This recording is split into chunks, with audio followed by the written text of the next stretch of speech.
Bonjour. Nous allons voir comment faire avancer le mbot.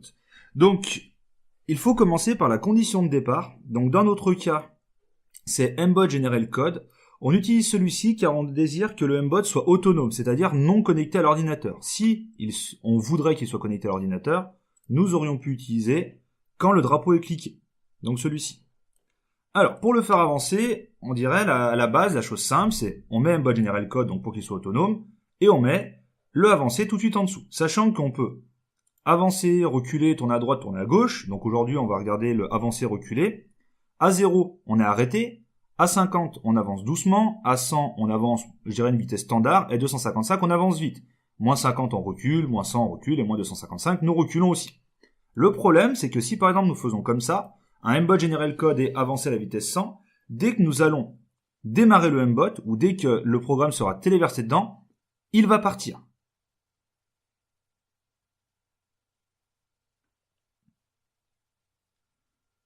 Pour éviter cela, il faut rajouter une condition entre mbot generate code et avancer à la vitesse 100. Cette condition, il faut aller dans contrôle, attendre jusqu'à, donc on va fixer une condition d'attente, retourner dans pilotage, chercher bouton de la carte pressée, mettre notre attente jusqu'à, avancer à la vitesse 100, et c'est-à-dire qu'à partir de ce moment-là, dès que le programme sera versé dans le mbot, on démarre le mbot, il n'avance pas, on appuie sur le bouton, et à partir de ce moment-là, il se met à avancer.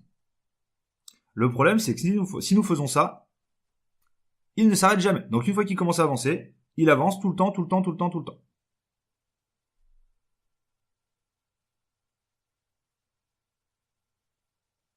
Normalement, il faut lui donner une condition de temps. Si on veut qu'il avance par exemple pendant 5 secondes, nous allons dans contrôle, nous prenons à attendre une seconde, à la place du 1, nous mettons un 5, et nous téléversons le programme.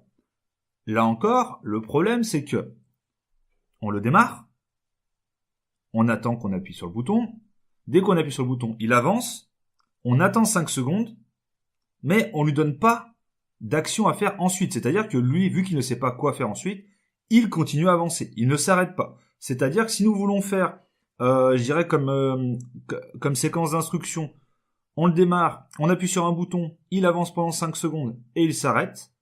Il faut rajouter une dernière action qui est avancer à la vitesse 0 pour qu'il s'arrête.